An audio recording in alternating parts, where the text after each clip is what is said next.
Class लायक भी नहीं है, तो उसकी क्या गलती है बताइए? उसकी क्या गलती है? वो देना चाहता है। परमेश्वर आपको चाहता है कि आप कुर्सी में बैठे, पर आप कहते नहीं बोल रहे ठीक है, तब उसकी क्या गलती है बताइए? आपके अंदर वो योग्यता आने की आवश्यकता है, वो योग्यता चाहिए जिसके बगैर आप उसकी आशीषों को नहीं ले सकते। वो चाहिए, वो परमेश्वर चाहता है कि आपके जीवन में वो आ जाए, उसकी जरूरत है, उसकी आवश्यकता है। Hallelujah, hallelujah, hallelujah. वो सताया गया फिर भी वो सहता रहा। पढ़िए उसका यूहन्ना 3:17। परमेश्वर ने अपने पुत्र को जगत में इसीलिए भेजा ताकि जगत उसके द्वारा क्या पाए? उद्धार पाए, है ना? वो जगत में इसीलिए आया ताकि जगत के पापों को उठा ले जाए। हमने वहां पढ़ा ना यूहन्ना 1:29 में कि देखो ये परमेश्वर का मेमना है जो जगत के पापों को उठा ले जाता है। यीशु मसीह इसीलिए इस दुनिया में आए ताकि जगत के पापों को उठा ले जाए, हमारे और आपके पापों को लेके चले जाए। थोड़ा बेटा,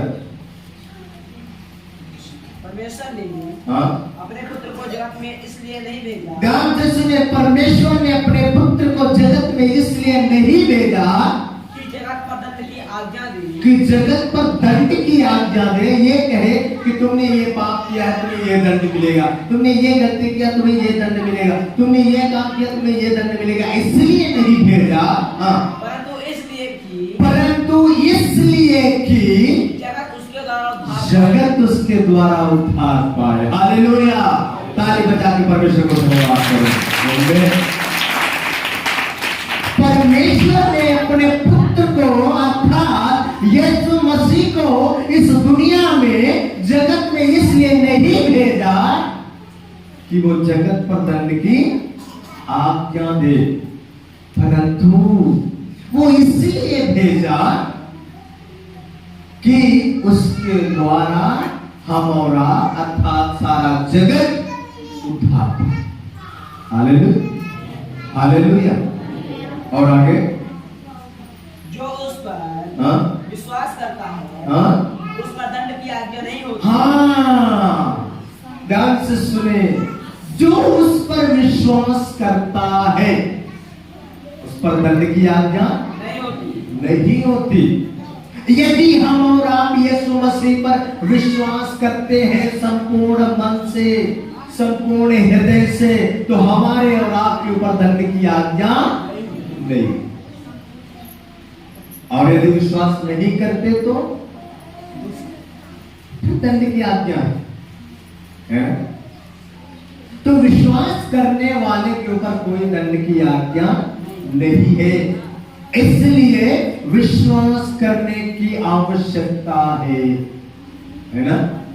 यीशु मसीह इसीलिए इस दुनिया में आए ताकि हम उनके द्वारा शुद्ध हो जाए, पवित्र हो जाए, है ना? पढ़िए 1 कुरिन्थी 5:17।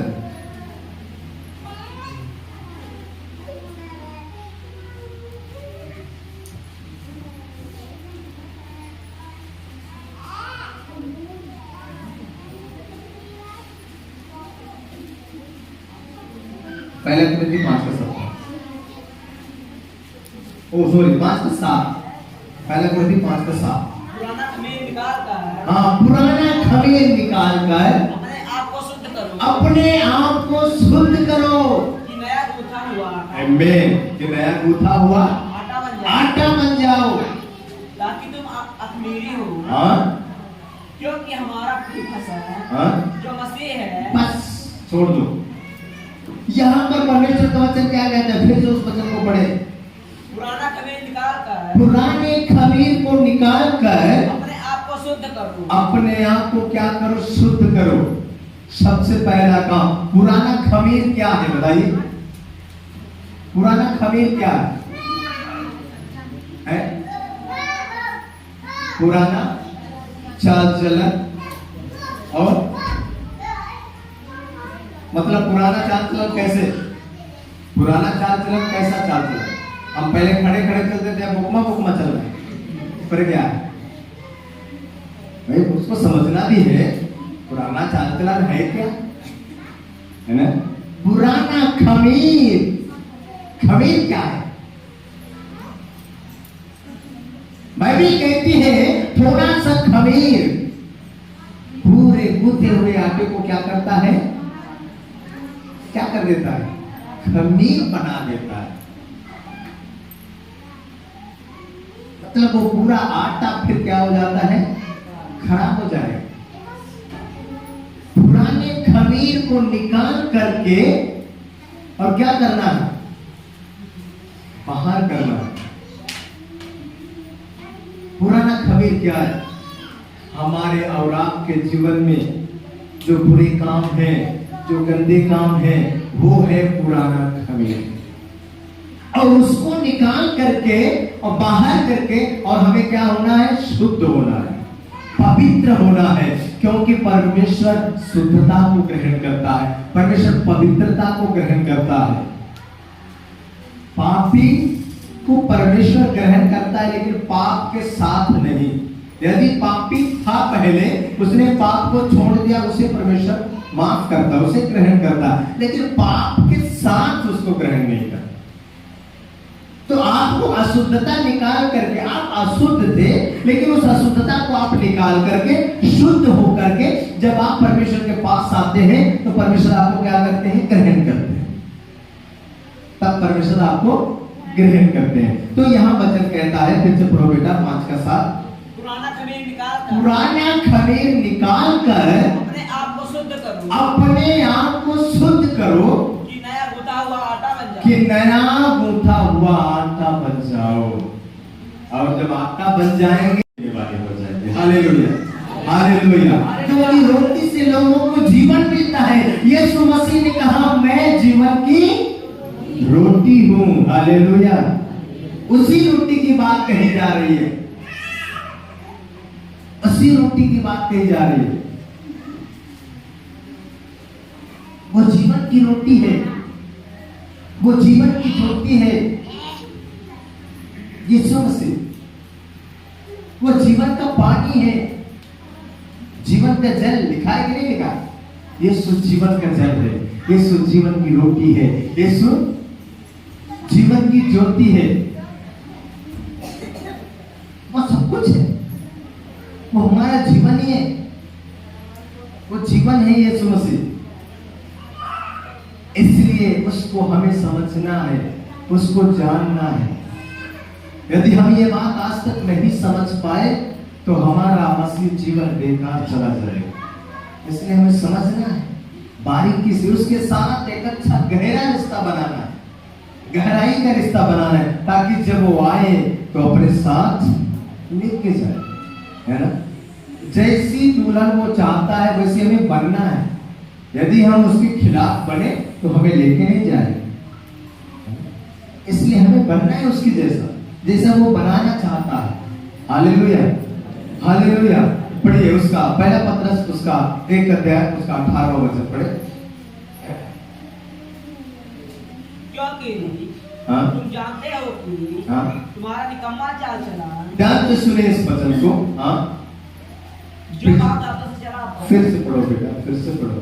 क्योंकि तुम जानते हो कि, क्योंकि तुम जानते हो कि तुम्हारा निकम्मा चाल चलन, आपका निकम्मा चाल चलन जो बाप दादों से चला आता है, जो तुम्हारे बाबा और पुरखाओं के जमाने से चला आता है, तुम्हारे बाप दादाओं के जमाने से चला आता है। इससे तुम्हारा छुटकारा चांदी सोने, इससे तुम्हारा छुटकारा चांदी सोने अर्थात नाशवान वस्तुओं के द्वारा नहीं हुआ, अर्थात नाशवान वस्तुओं के द्वारा नहीं हुआ। आप कितना भी चांदी रख लो, कितना भी सोना रख लो, कितना भी पैसा रख लो, लेकिन उससे छुटकारा होने वाला नहीं, नहीं उससे छुटकारा होने वाला। बाप दादाओं से निकम्मा चाल चलन। निकम्मा चाल चलन क्या है, क्या है निकम्मा चाल चलन? गाली देना, झगड़ा करना, ईर्ष्या करना, झूठ बोलना, कुदृष्टि, व्यभिचार, परस्त्री गमन, पुरुषगमन, लुचपन, लीला, क्रीड़ा, अंधेर करना, अन्याय करना, ये सारे गलत काम है और ये बाप दादा के जमाने से चले आ रहे हैं। इन कामों में संसार लुप्त है। इन कामों में संसार क्या है? लुप्त है। और इसी से अलग होने की जरूरत है। यदि ये काम आपके जीवन में बने हैं तो आपके पास कुछ भी हो, कितनी भी धन संपत्ति आप अपने जीवन में रखे हैं, लेकिन कभी भी उसका आनंद आप नहीं ले सकते। इसके द्वारा आपका छुटकारा है ही नहीं है। पढ़िएगा, फिर से पढ़िए। क्योंकि तुम जानते हो कि तुम्हारा निकम्मा चाल चलन जो बाप दादाओं के जमाने से चला आता है, उससे तुम्हारा छुटकारा चांदी और सोने अर्थात नाशवान वस्तुओं के द्वारा नहीं हुआ। फिर कैसे हुआ? रुको, फिर कैसे हुआ बताइए? हमारा और आपका छुटकारा इन वस्तुओं से नहीं हुआ, फिर कैसे हुआ? कैसे हुआ? पढ़ो। परंतु निर्दोष और निष्कलंक में अर्थात मसीह यीशु के बहुमूल्य लहू के द्वारा हुआ। हालेलुया, ताली बजा के परमेश्वर को धन्यवाद। हालेलुया। हमारा और आपका छुटकारा सोने चांदी से नहीं हुआ, रुपया पैसे से नहीं हुआ, धन संपत्ति से नहीं हुआ, परंतु हमारा और आपका छुटकारा उस निष्कलंक, निष्पाप, निर्दोष मेमना जिसको परमेश्वर ने जगत में भेजा, उस प्रभु यीशु मसीह के शुद्ध लहू के द्वारा, बाकी किसी चीज से नहीं हुआ। उसने हमें छुटकारा दिया है। वो हमारे पाप के लिए मर गया, हमारे गुनाह के लिए मर गया। इसलिए वो कहता है पाप करना बंद करो, पाप करना छोड़ दो। क्योंकि मैंने पहले भी इस बात को कहा कि पाप एक ऐसा काम है, यीशु मसीह इस दुनिया में इसीलिए आए कि हम पाप का नाश करें, पाप को मारे। लिखा है ना यूहन्ना 10:10 पढ़िए।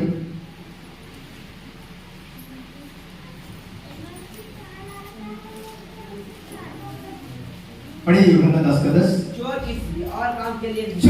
किसी और काम के लिए नहीं, परंतु केवल चोरी करने और भाग करने और नष्ट करने के लिए आएगा। बस रुको बेटा, ध्यान से सुने। चोर जब आपके घर में घुसेगा तो क्या आप कैसे हो, है ना?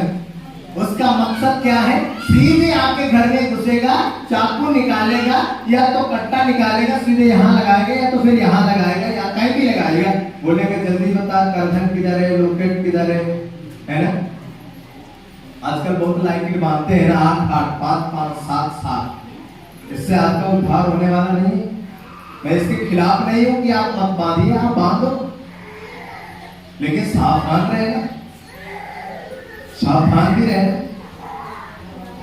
चोर चोरी करने, घात करने और नष्ट करने के लिए आता, और किसी काम के लिए नहीं आता। चोर का काम है चोरी करना, मकसद उसका क्या है? चोरी करना। और चोरी की उपमा किससे दी गई है? शैतान से दी गई है ना? है ना? पहले के जमाने में क्या करते थे? पहले के जमाने में हमारे जो बाप दादा थे, वो जब कभी भी वो लोग अपना एक अलग तरीके से वो किया करते थे देवी देवता वाला काम, तो जो जिसको वो देवता मानते थे तो जब उससे पूछते थे तो वो यही कहता था, चोर चोरी कह लेगा, कहा कहेगा, है ना? यही कहते थे ना, चोर चोरी कह लेगा। मतलब इसका मतलब है कि चोर शैतान है, शैतान चोर है। ध्यान से समझिए इस बात को। और चोर कभी बता के नहीं आता। शैतान कभी आपको बता के नहीं आएगा कि सावधान हो जाओ, हम तुमको मारने आ रहे हैं, हम तुमको पकड़ने आ रहे हैं। ऐसा बोलेगा तो आप उसके सामने रुकेंगे, भाग देंगे, है ना? वो बता के नहीं आता।